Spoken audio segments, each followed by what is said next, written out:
Now to the Western Cape, who in 2024 has seen several underworld bosses emerging at the High Court. This as the state is targeting organised crime kingpins in the province.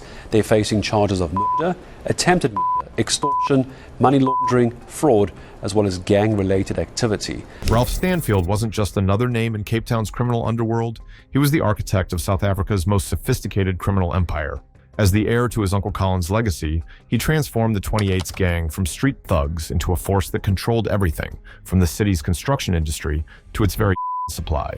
Through a web of corruption that reached from street corners to government offices, Stanfield built an empire that seemed untouchable, wielding power through a perfect balance of strategic brilliance and ruthless violence. But in the shadowy world of Cape Town's underworld, even the most powerful figures can fall. And for Ralph Stanfield, the storm that would end his reign was brewing closer than anyone could have imagined. Ralph Stanfield's rise was never an accident. He was born of a family that had already been involved in Cape Town's underworld, and crime ran in the His uncle, Colin Stanfield, had laid the foundation in the 1990s, reaching far beyond Cape Town to the elites in Johannesburg and even to international syndicates. When Colin died in 2004, Ralph stepped in, determined not only to fill his uncle's shoes, but to take the empire to new heights. At the heart of his operation was the 28's gang, one of the most feared in South Africa. Under Stanfield's command, the 28's evolved from being a mere gang into a truly fearsome organized crime force. While most gangsters relied on their brute force, Stanfield's real genius was that of strategy. He knew that whoever was in control of controlled the streets. This realization triggered one of the most audacious criminal schemes South Africa had ever seen. Beyond his strategic mind, Ralph was a charismatic character. He commanded loyalty in his ranks by a mixture of calculated rewards and ruthless punishments. Those who aligned with him found themselves enjoying the fruits of his operations, from mansions to imported cars. But loyalty came at a price. Any act of betrayal, or even an act of disobedience, would attract immediate and ruthless retribution. With this aura of fear and reward, Stanfield's operations ran as smoothly as a well-oiled machine. As Stanfield came into power, he didn't just command respect, he instilled fear. Stories of his ruthlessness spread like wildfire. Rival gangs were obliterated, and any opposition in his ranks was silenced in the blink of an eye. Stanfield understood one thing: reputation meant everything, and he built his with brutal efficiency. For the people of Cape Town, the streets were no longer theirs, but belonged to Ralph Stanfield. Stanfield's ascendance occurred amidst the economic disparity and political instability of South Africa. At the same time, within the broader context of such societal inequality, he manipulated frustrations among the dispossessed, recruiting young men with no perceived future other than street violence. To them, he wasn't a criminal, but a provider, a figure who gave them purpose and identity, though at a cost. Yet, Ralph's climb wasn't without challenges. His early days were marked by calculated moves to absorb smaller gangs into his empire. This wasn't achieved solely through violence. Stanfield had an uncanny ability to recognize and exploit opportunities. He offered rival gang leaders positions of power within his own network, creating an intricate web of loyalty and fear that left few willing to challenge him. Stanfield also forged key alliances outside the underworld, and businessmen, politicians, even law enforcement people were drawn into his orbit, both willing and unwilling participants. These, of course, are Stanfield's secret, allowing him to cloak himself in secrecy as his operations come further and deeper from scrutiny to influence areas historically inaccessible to organized crime. His control wasn't just over individuals, but whole communities. Stanfield's strategy was a chillingly effective one. He filled in the gaps where government resources lacked. Food parcels, housing assistance, and even school supplies were distributed with his name on them, all under his trademark. But these gestures came with a dark, underhand motive. They weren't acts of charity, they were investments. And communities that benefited from his largesse found themselves beholden to him, able only to resist at their peril the influence he might exert upon their newfound stability. Between 2013 and 2014, Stanfield orchestrated an operation that came as a culmination of the full reach of his powers. He reached into the central registry in Pretoria, bribed key officials for a steady stream of for his gang, and thousands of arms which ought to have been destroyed, emerged into Cape Town's violent underworld. The results were catastrophic. Over 1,000 people were more than 260 of them children. It was like a zone, with Stanfield calling the But Ralph Stanfield was not just some sort of behind-the-scenes mastermind. His wife, Nicole Johnson, even his sister, played important roles in the running of the operation. The two, along with 17 other trusted associates, built a network so tight that it took years for authorities to uncover the full extent of their crimes. When the investigation, dubbed Project Impi, finally broke through the layers of corruption, it revealed a staggering 109 criminal charges against Stanfield and his associates. The firearms trade was Stanfield's jewel in the crown, though its impact went way beyond numbers. The fueled not just gang warfare, but also a culture that permeated the city. Entire neighborhoods were turned into battlefields, with people living in fear of stray families were destroyed, and schools were no longer safe havens. This syndicate of Stanfields would haunt generations to come in Cape Town. To maintain an iron grip over this operation, Stanfield did not balk at eliminating any obstacle in his way. Police officers who did not look the other way got death threats and, in some cases, were murdered. The scale of corruption in the fire industry was a dire picture of a system that couldn't protect its people. This was Stanfield's true brilliance. He didn't just exploit the system, he made it his accomplice. The workings of Stanfield's trade were as complex as they were diabolical. Forged documents, complicit officials, and secret transport routes guaranteed the constant flow of illegal fire. These weren't just sold, they were symbolic of power distributed at the right place to make sure gang leaders were loyal, and his supremacy was maintained. With every transaction, his stranglehold on Cape Town's criminal hierarchy was tightened. The obsession with fire wasn't only about power, it was very personal for Stanfield. In interviews with former associates, a chilling picture emerges of a man who saw not just as tools, but as symbols of his dominance. He reportedly kept a private collection of rare and customized firearms, each one a trophy of his conquests. These firearms impacted well beyond gang territories. Cases were increasing in hospitals, most of them innocent bystanders. Even community leaders and activists had brought this violence into open forums and often found themselves targeted. Stanfield's reach extended even to attempts at restoring order, silencing those opposing him with ruthless efficiency. Stanfield's power didn't come without its toll. The bigger Stanfield's empire grew, the more formidable enemies he made. There was Nudhan Hassan, for one, a lawyer for some of the most dangerous criminals in Cape Town. On November 7th, 2016, Hassan was down outside his house in an execution that had all the hallmarks of Stanfield's operation. It wasn't the first time that somebody had tried to kill Hassan, but this time it took. A cold warning that crossing Stanfield would cost you everything. But Stanfield wasn't invincible. Driving his white Audi R8 one day last July 6th, 2017 in Johannesburg, a hail of ambushed him.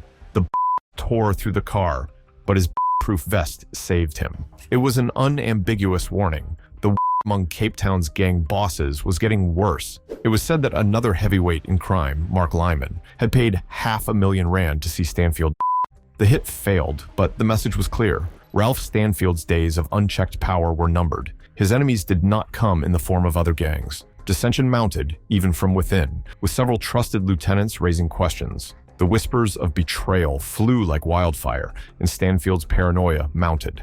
Desperate to strengthen his operations, he furthered the beginning of his unraveling by showing the cracks in what had once been an ironclad empire. This was not the end of the violence in gang warfare. Many civilians and innocents would get caught in crossfires. The streets of Cape Town became a cauldron of fear and as Stanfield was orchestrating much chaos from behind the scenes. As his list of enemies grew, so did his desperation to stay on top, forcing him to make one reckless, dangerous decision after another. Stanfield's growing list of enemies also included law enforcement officials who had once turned a blind eye. As investigations into his operations gained momentum, former allies within the system began to cooperate with prosecutors. For Stanfield, these betrayals hit closer to home than any rival gang, eroding the very foundations of his empire. Stanfield's eventual undoing was as much a product of his ambition as it was his enemies' persistence. While his rivals fought to take him down with law enforcement worked tirelessly to dismantle his empire piece by piece. Surveillance operations, undercover agents, and wiretaps became the tools of the investigators determined to end his reign. The The paranoia that possessed Stanfield translated into the shutting of the doors to his inner circle. And increasingly paranoid, Stanfield shut out even some of his most trusted lieutenants. That paranoia made him ripe for the picking, and corners started to fray around his formerly impenetrable web of influence. It was fear he invoked in garnering loyalty that proved to be his demise, as those closest to him would turn him in to save their skin. As Stanfield extended his empire, he reached for Cape Town's construction industry. Lucrative government contracts to build homes in gang-controlled territories were awarded to his wife's company, Glockhouse Brokers. Other construction firms did business in these areas at the wrong price, pay protection money to Stanfield's gang, or be at the mercy of its killers. When a city official named Wendy Kloppers resisted the extortion, she became a target herself. On February 16, 2023, Kloppers was at a housing project in Delft, the brutal reminder of Stanfield's reach. The web of corruption ran deep. Police investigations revealed that townhouse officials leaked sensitive information about construction contracts to Stanfield's associates in exchange for bribes. By September 2024, Stanfield and several others were facing charges of embezzling over R1 billion through fraudulent housing deals. The walls were falling in. What was at stake for Stanfield in the building industry was not money, but control. The building sites became gang-demarcated territories, with the workers in constant cross. Those in resistance were often silenced or sent into exile. It was through this chokehold on the building industry that Stanfield amassed his fortune and tightened his hold on Cape Town's economy. The construction racket exemplified Stanfield's ability to blur the lines between legitimate business and organized crime. On the surface, he was a successful entrepreneur, reaping government contracts and employing hundreds. Beneath the facade, however, lay a web of extortion, intimidation, and bloodshed that fueled his empire. For Stanfield, construction was just another battlefield. The consequences of such control were very seriously felt by the vulnerable. Families seeking a better life, provided through government housing projects, were swept up into Stanfield's operations. Hopes of new homes turned to nightmares with delays, corruption, and violence, marring each step in the process. To many, this dream of stability proved another casualty of Stanfield's greed. Perhaps the most audacious crime tied to Stanfield was of Rashid Staggy, leader of the rival Hard Livings gang. On December 13, 2019, Staggy's car was ambushed on London Road in Salt River, the same street where his twin brother had been killed decades earlier. For years, the identity of the mastermind behind the hit remained a mystery. Then, in September 2024, prosecutors dropped a bombshell. Stanfield had ordered the but that was not all. Stanfield was also linked to the of city official Wendy Kloppers, gang leader William Red Stevens, and police officer Faisal Adams. He was also charged with attempting to kill Joel Boone, the son of a rival gang leader. The charges painted a picture of a man who would stop at nothing to secure his power and eliminate anyone who stood in his way. The last revelations prompted a media frenzy, with headlines labeling Stanfield as the Emperor of Violence. The public outcry grew louder for justice to be served for the lives he had destroyed in his reign. Stanfield's trial was the symbolic fight in the much larger battle against organized crime in South Africa, with prosecutors promising to take down his network piece by piece. Media attention thrown on Stanfield shed light on the general problems of Cape Town. The community leaders made use of the platform provided by this case to ask the government to bring systemic reform in order to address the originators of the crime and corruption. This trial was no longer just one about bringing justice to Stanfield, but also a turning point as the city fights against its most dark forces. In October 2024, Ralph Stanfield's empire started to crumble. Arrested and held in Pretoria's Bavianspoort prison, he continued to pull strings even from behind bars. Reports emerged that he had bribed a guard a whopping 30,000 rand for an illegal phone, but the cracks were starting to show. His once loyal lieutenants had begun turning on him. His family was being targeted. In December 2024, his cousin, Craig Zebo Stanfield, was down outside his home. As the trial got underway, one thing was clear. Ralph Stanfield's reign of terror was finally over. On more than 30 charges running the gamut from to corruption, the man who once ruled Cape Town's underworld now faced the very justice system he had so long evaded. But even as the trial gripped the nation, one question lingered.